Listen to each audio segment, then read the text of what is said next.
He was a big part of the resurgence of Wake Forest football, specifically a cornerstone of a really nasty defense back in the mid to late 2000s. And he's a Super Bowl champion. Always great to talk to the guys with the rings. He is Chip Vaughn. What's up, guys? This is Mike Kearney. This is Toy Cook. I'm Randy Mueller. This is Quinn Early. I'm Delvin Bro. I'm Alex Molden. I'm Jake Cup. And this is Life of a Saint. And this is Life of a Saint. And this is Life of a Saint. The Life of a Saint. Life of a Saint. Life of a Saint. And this is Life of a Saint. Who dat?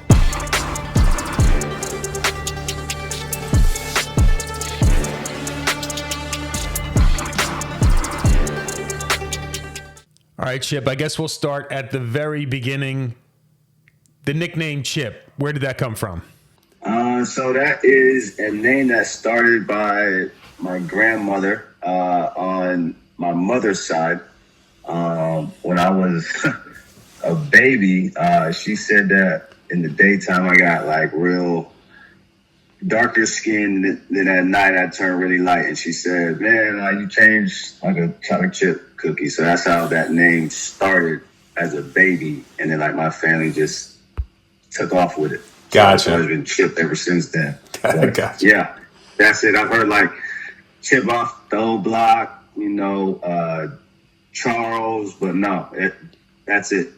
So I read you were born in North Carolina, but you went to high school in Fairfax, Virginia. Where did you actually grow up? So I grew up everywhere, military kid. So I was born in Carolina, moved to California, South Dakota, Alabama, Colorado, DC, and then ended up in Fairfax, graduating there. So, my dad served 31 years, retired as a colonel. I really don't know what he did. Everything he did was kind of top secret, but I do know that he did work with the nuclear weapons, like at NORAD, Space Command. Wow. So a lot of secretive stuff. Only been to his job one time, and that was when he was stationed at the Pentagon. We actually moved there the December of 2001. So it was a few months after 9/11 hit, and I can remember seeing the tarp still up from where the hole was in the building. And, I can remember stepping inside and having to go through 5 security checks. But the one thing that always stood out was the number of restrooms there, John. There's I want to say over 140 bathrooms in there. Jeez. And because from when the Pentagon was made, right, in the 40s, Jim Crow, right? So there was white bathrooms and black bathrooms there. Mm-hmm. And still to this day, they're still there, right? But the black ones were drastically smaller than the white bathrooms, you can tell. And so that's just one thing that always stuck out to me during that whole time. But yeah. What's something about your early years that people should know to kind of help them shape the story of your life so far?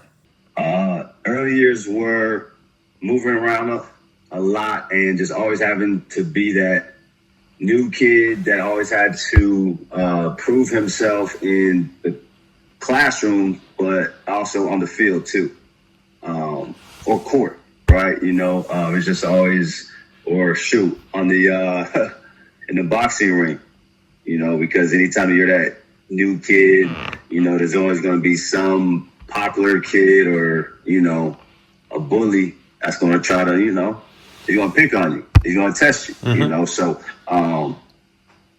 being that kid and that being my background, I'm always down for a fight, a challenge. I don't back down from anything.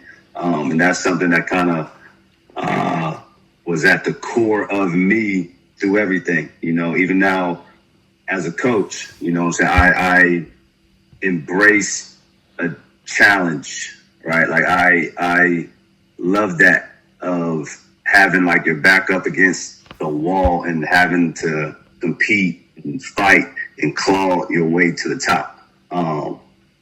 That's something that I always stuck with, and that's like kind of the reason why I made choices throughout my playing career and coaching career, right? Like I went to Wake Forest at a time when it was not popular, like I was getting called, oh, you're dumb, stupid, why go there?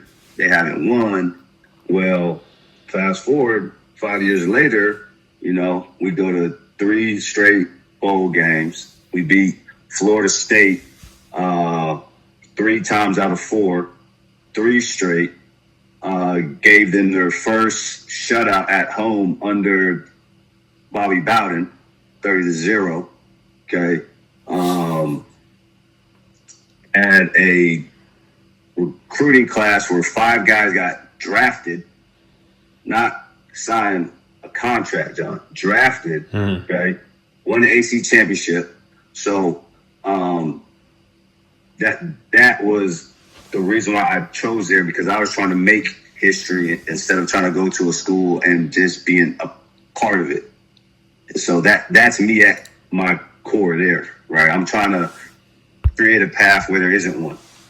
Gotcha. I take the stairs in life. At what age did you gravitate toward football? Man, very early, man. I want to say maybe when I was 4. Oh, wow. Okay. And that was when I first played tackle football, when I was 4 in Montgomery, Alabama.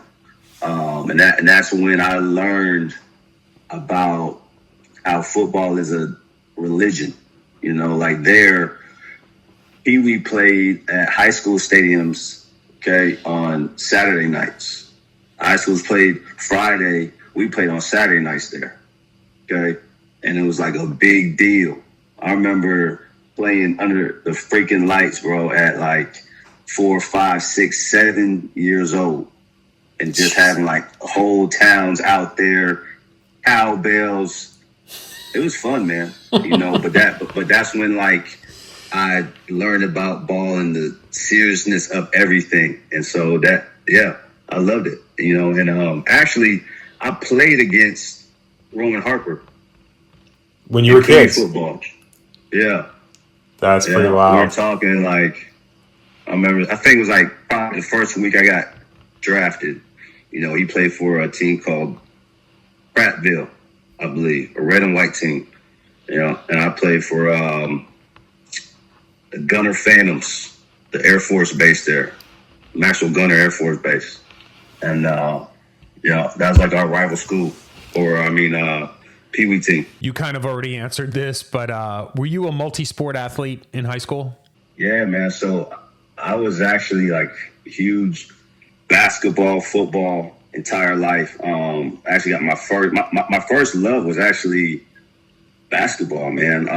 I got my first scholarship came after it was the summer after my freshman year and into my sophomore year. I got my first scholarship from a D3 school in basketball up in Iowa, Grinnell College. I remember this. It was at a 5-star camp, 5-star basketball camp out in Kansas. And I remember that day, man. Very first one, So, but I was big time football, basketball, AAU, all that stuff. And then it just came to a point where I felt like my size, I would be big in football and like average in basketball. So I was like, all right, let me go ahead and just concentrate on this after my freshman year. But as a kid, man, my dad, Colonel Vaughn, had me in, all types of stuff. I started in soccer first, and then the parents actually complained because I was too physical, and kind of like got kicked out for the second season. and then that's when I started playing football. What else? Sports Matt. background wise, man. Ballet, I did that, and karate as a kid up until freshman year of high school, man. Dad was a huge Walter Payton fan, you know, so like anything he did, like running hills, ballet, like he had me doing the same thing as Walter Payton as a kid. When you think back to those days, Friday Night Lights in high school, what are some of the memories that jump off the page for you? Man, shoot, well, that's exactly what high school was, like Friday Night Lights for me. So my first 2 years I was in Colorado Springs at a school called Rampart, and they were like a big time school there. You know, like football was a primetime sport. Like whole town showed up, whole bunch of guys played in college, all state, right? And then when I moved to Virginia, Robinson High School, huge high school, 4,000 kids, known for like sending guys to V-Tech, UVA, Penn State, like every year, winning states, playoff runs, right? So, you know, and then on top of that, at the time, it was the largest school in the entire state, man. And so just being a part of that program and how it was run, man, it was just like a special time, because to actually like see it on TV as a kid, like what high school ball was, and then having to like experience that, man, it was awesome. Like I love high school ball, and it's just something about kids, young men playing the game truly for the love of it, and just like the friendships and the locker room stuff. It's like one of a kind, man. It's unmatched, you know. And so just being able to experience that at like a football powerhouse, man, that was like the best, because every day it was like everybody just trying to grind, everybody's trying to get tougher. You know, everybody's trying to get a scholarship. So it was just a awesome time in my life, you know. A lot of lessons learned, a lot of friends made. So I read in your younger years you played both wide receiver and defensive back. Which one were you recruited as? My first year at Robinson, the team was so stacked, bro. I just played wideout, okay? And then my senior year, I played both ways, and that's when like I started getting more scholarship looks, you know, from the defensive side, because we were a like wing T triple option team, right? And I played wide out, bro. You know what I'm saying? So I wasn't getting the rock like that. You know what I'm saying? So I told coach, I said, hey, man, I'll play defense, man. I'm not rocking with the wide receiver stuff. And so he's like, all right, cool. So, but like when I moved in town, man, like the team was loaded just with like guys going to like V-Tech, Notre Dame. And so, you know, I had to wait. What made you ultimately decide on picking Wake Forest as the university you attended? Family there in town. So like my dad's side is from there. So like my whole life I've been going to Winston-Salem every summer. I was going to like Dave Odom basketball camps, Jim Caldwell football camps.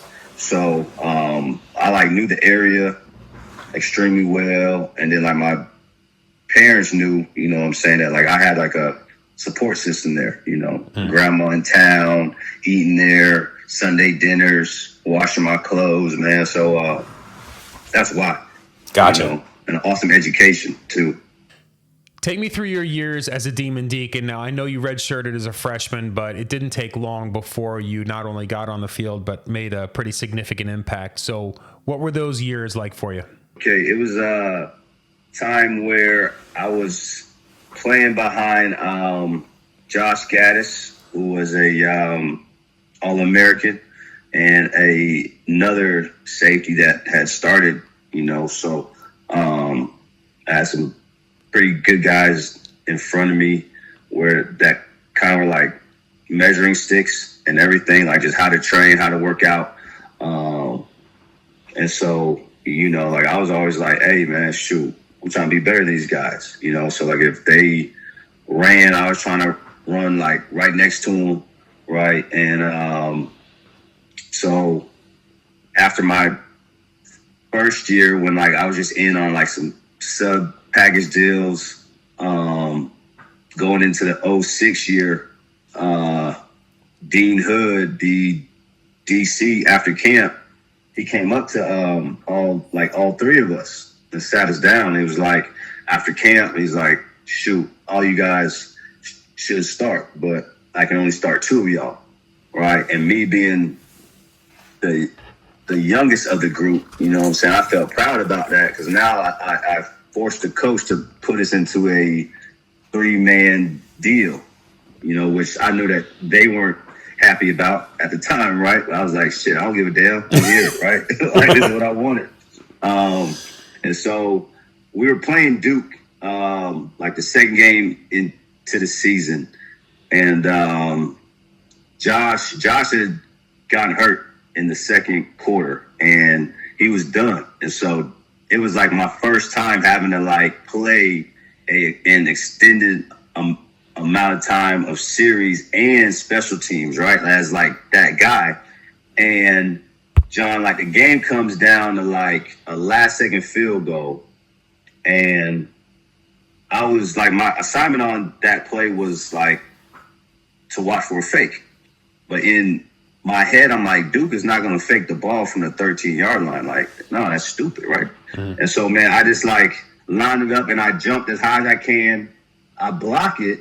Whole place goes crazy, man. And that kind of just like gave me so much confidence in football, right? And that just kind of like snowballed after that, you know, and I just started making more plays and more playing time and big time plays and games, man. And yeah, it snowballed, you know, but that was like my first like welcome to college football glory moment. And yeah, man. But we had like a lot of great time, a lot of great battles. You know, Florida State was one where like we couldn't stand them. You know what I'm saying? Like our coach kind of like brainwashed us in a sense where it's like these guys were bullies on the block, right? Like always just beating the dog shit out of teams, 70-0, right? No class, blah, blah, blah, blah, blah, right? So like our staff, they couldn't stand them, right? They couldn't stand Bobby Bowden, none of those guys, right? So like they saw that game as like really personal. And then on top of that, we had a lot of guys from there that like played against or like on the same high school team. Like we had guys from Broward County, Dade County, Glaze Day, where else? Central Florida schools like Apopka, Lake City.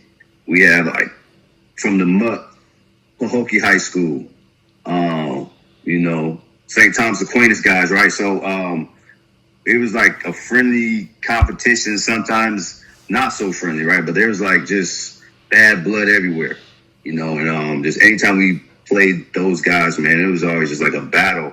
But just to like beat their ass 3 straight times is awesome. You know, like that's never been done there, you know, and it's something just like us at Wake, like our class are trying to change the mindset of like, we don't care about Duke being our rival, right? Like we were trying to like take on the biggest giant and slay those guys. And that was Florida State to us. Gotcha. It wasn't Duke, it was those guys. So that was college for us, man. In going through your highlight video, I noticed that, you know, you had it all. You had the size, the speed, you were able to tackle for loss, good in the run game, coverage, the works. Knowing all that and seeing all that, were you surprised that you weren't drafted as high as you were or higher than you were? Or did you think that coming from a school like Wake Forest didn't really have the big school reputation at the time? Did you think that might have hurt your draft stock? I feel like I was going to get drafted higher. You know, I had some teams say that they were going to take me early second round, right? So for those teams, it seemed like they lied. And then for me to go through the second round, then go to the third round, and then I get that call from the Saints.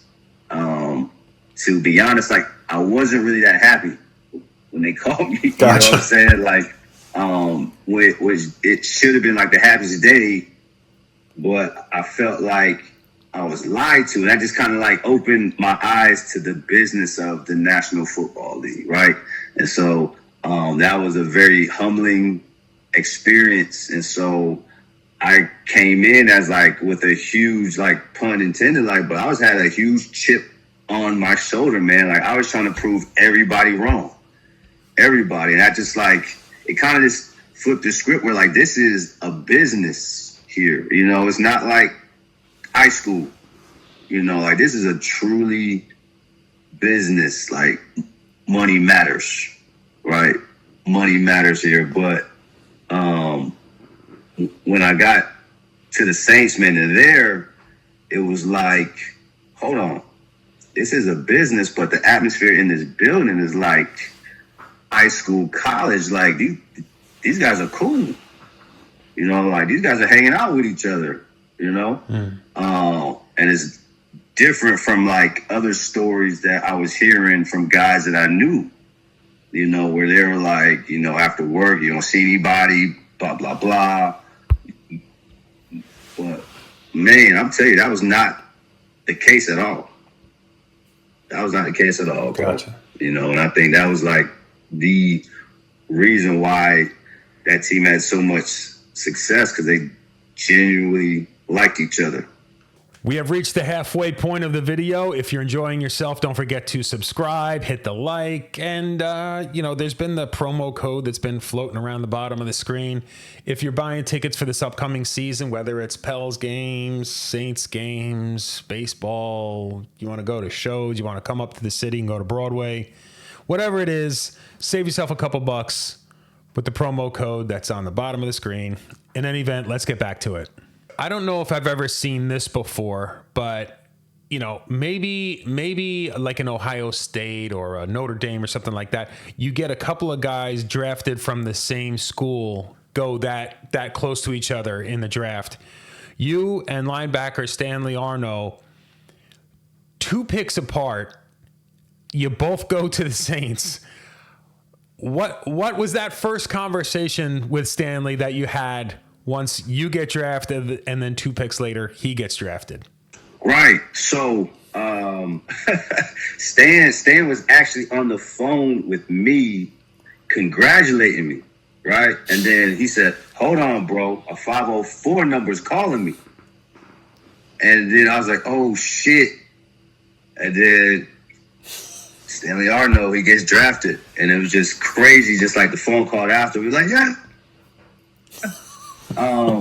But man, like, just having one of my best friends from college getting drafted in the same round, damn near at the same time, it was pretty awesome, man.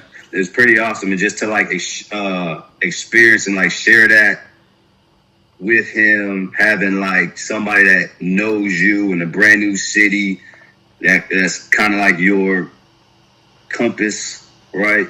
That was awesome. Now, I know right after you arrive in New Orleans, you ended up on the IR. And as a guy that just came from Wake Forest and you were such an impact player, such an integral player in on that defense, what was it like for you knowing that you probably want to take that next step and make an impact and show everybody what you can do and what you're capable of? What was that like for you, kind of being on the IR as you arrive in the NFL? Extremely tough, man. It was extremely tough. Mentally, it was hard because the injury was like, I was only out for like 3 weeks. And so I could have came back like the last week of preseason, but they said, no, it's fine. You don't got to. And then I find out after the last game that they want to put me on IR. I was like, damn. So it was kind of like this thing where like I was going back and forth with my agent, like, should I have played it? Da, da, da, da. Then it was like, do I ask to get released so I can go play somewhere else? Then it was just like, you know what? Let's just stay here, write it out. But since that happened, Greg Williams, he essentially turned me into like a coach in waiting, how to be a coach deal. Like, he kept me involved every week where like I had some type of cut up film breakdown that like I had to give a report on to the secondary guys, and it's just a way for him to make sure that like I was still tied in, a part of the team. So it was cool. I thank him a lot for that, because he didn't have to at all. He just could have said, okay, another rookie, he's hurt, screw him, right? But no, like he held me very much accountable. Very much accountable. Him, Dennis Allen, Tony Oden, like all those guys like stayed on me, so I appreciate that. So yeah, like we just mentioned, you are on the IR, but you're, good news is you're on a Super Bowl winning team. So hard to kind of wrap it up in one answer, but what was that season like for you, from your vantage point, again, being on the IR, but trying to be as involved as possible on the team? It was just seeing all of the preparation that happens all week and then seeing like the payday of that on Sunday, just seeing guys when they truly are locked in and there's a culture and there is a standard set and like the players are the one that lead that. And it was like a common core thing on every good team that I was a part of since Pee Wee ball, man.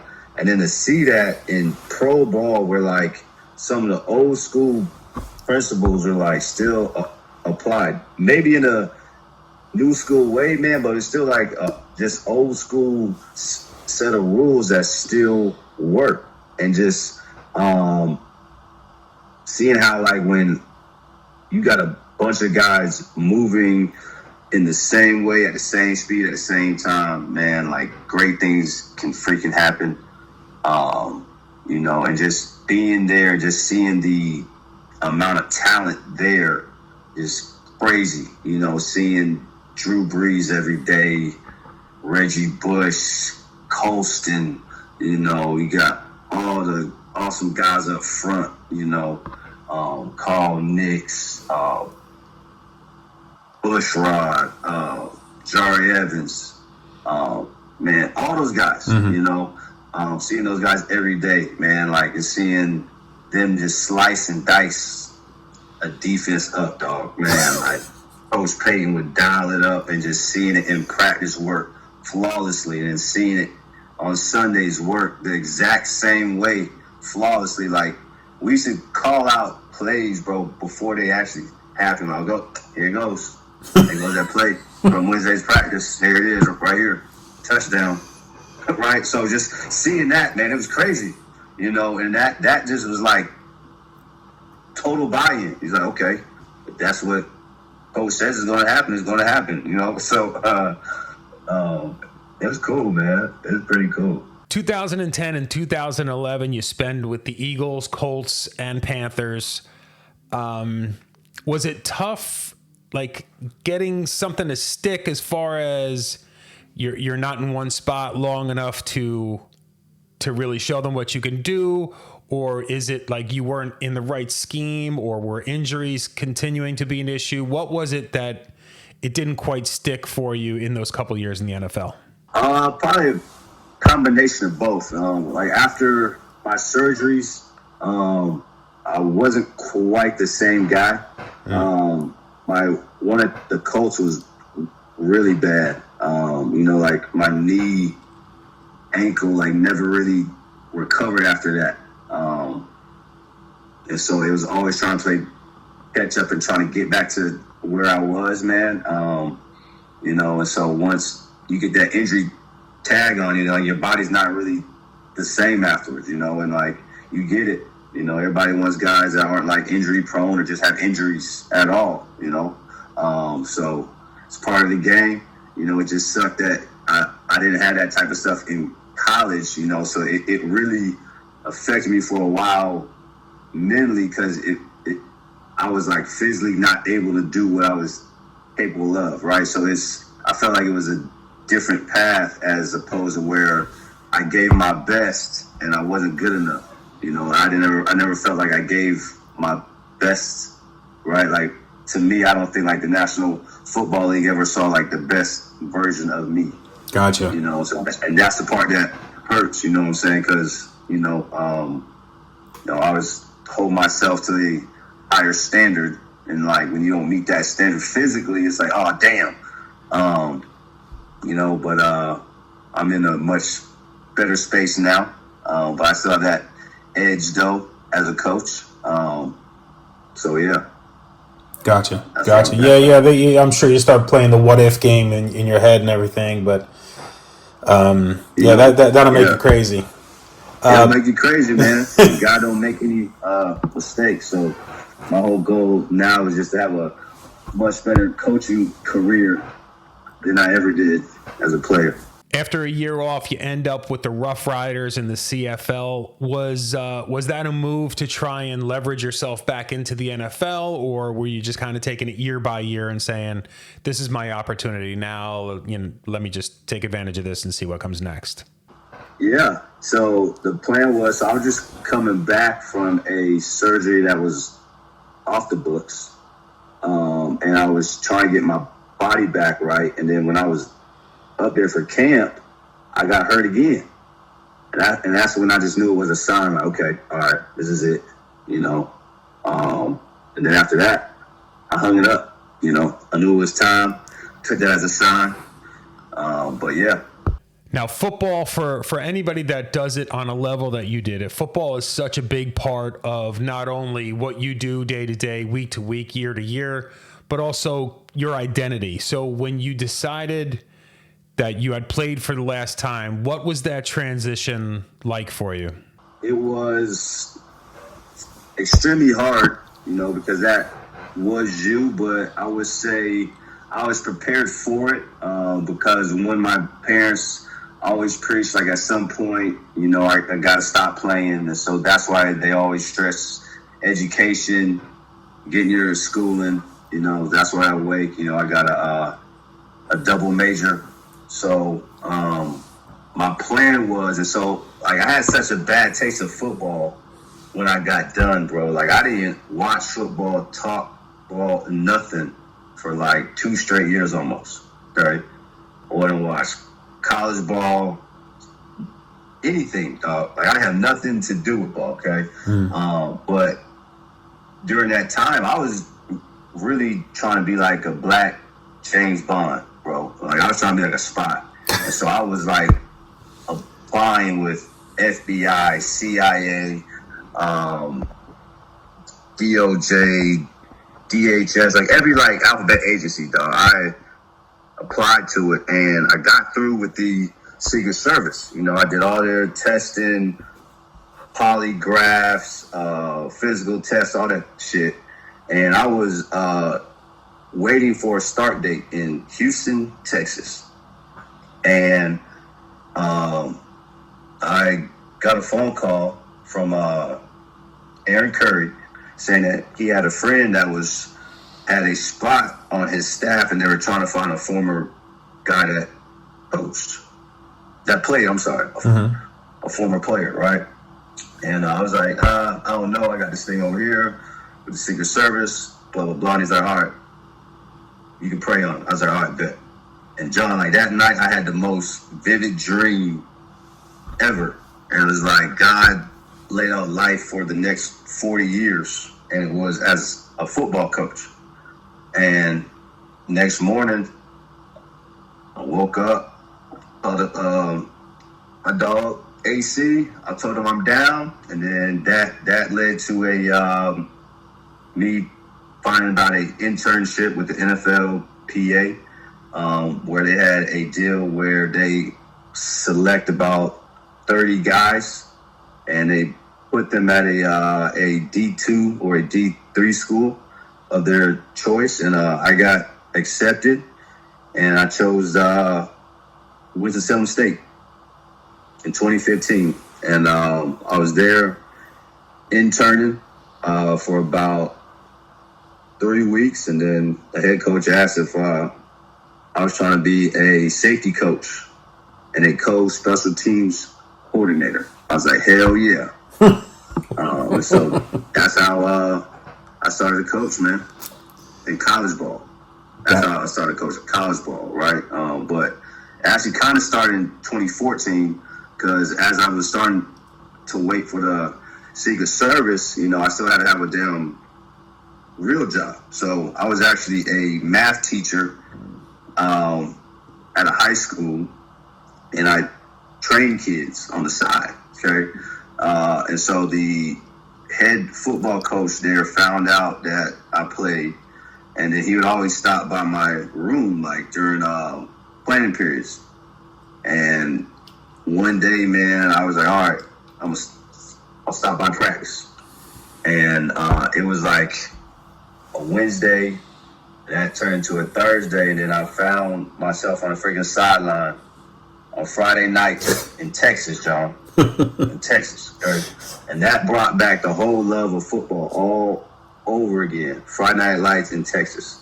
2014, it brought the fucking love back, bro. It's just something about the smell of the grass, the cowbells, the town. Oh, man. It was like a fucking movie. I was like, I'm meant for this shit, you know? Yeah, they take it seriously down there. Yes, Lord, they do, man. They do. I was like training 6-year-old kids, bro. In 2013, 2014, parents were paying me $100 an hour to train their 6-year-old son. I was like, this is stealing. You can't even walk and chew gum. But all right, shoot. So since taking off the helmet and putting away the cleats and taking off the pads, you've done coaching. You've done a lot of coaching. You've coached on the high school level, the college level, and the pro level. Looking back at your days before you became a coach, who are some of the influences that you kind of model your coaching style after? The two that stick out is Dean Hood and Troy Calhoun. Okay. Dean Hood was my DC at Wake my first 3 years. He's currently I want to say the secondary coach at Marshall, but man, like he taught me so much just about the character of a man, and then how to really connect with each player, regardless of their background. Like, he found a way to connect with everybody. And then Coach Troy Calhoun, the head coach at Air Force, he's like the smartest man I've ever been around with. I'm blessed to just have been able to be chosen to be on his staff there, because the amount of ball I learned is second to none. I mean, he's like the one person I knew that could step into any room, special teams, offense, defense, and like talk it up like he's the coordinator, like he's that guy. I never seen that ever, where he can like draw up plays from like both perspectives at the same time. So it's kind of like playing chess against yourself. Gotcha. That type of guy. You know what I'm saying? Like, but just like the detail and stuff. And so that was like my launch point per se to go to the NFL and coach, because he kind of gave me that nudge and said, Chip, like, the amount of ball that you're going to learn in the National Football League is so much more that I'll learn there, because I don't have to recruit.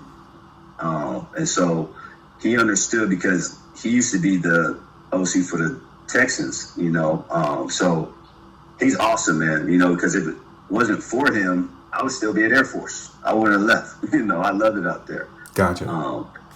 You know, but he's always been one to tell me to, like, you got to grow, spread your wings, believe in you. You always done it. Like I'm here if you need me, So just as a coach, having that type of guy have your back is awesome. Okay, here's kind of another fun question, I guess. How often do you wear your Super Bowl ring, or what kind of event prompts you to break out the Super Bowl ring? And I'm going to preface this by saying it's probably not often enough, but I'll let you take it away. Man, so I actually haven't worn it since our ceremony.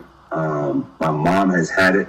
I think it's in like a safety deposit box somewhere, but she has that. So I have no idea, dog. What was it like the first time you saw yourself in a Madden game? It was a holy shit. Like, this is it. I don't have to create myself. They got my name in there. Whoa, this is crazy, because as a kid, that's the first thing you do. You get the game, you make you. So just to see that and to be able to play with it, it's like the ultimate sports gamer's dream. I'll say that.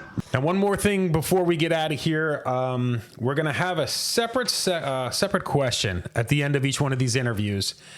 And I'm going to ask the current person that I'm interviewing a question to ask the next person that I'm going to interview. I did not record that with Chip Vaughn, so I just wanted to include that here. I asked Chip to give me a question to ask the next person I interview. That question is, who are your 3 favorite rappers? So look out for the next podcast and whoever it is it's going to be. And I think I know who it's going to be, and it should be a really interesting answer. That said, that's something that we're going to be doing going forward. Everybody we interview has to ask a question to the next guy. So that said, that's all we've got for this one. I appreciate all the time that Chip Vaughn gave me. I appreciate you watching and checking this one out. Who dat, everybody. We'll see you on the next one.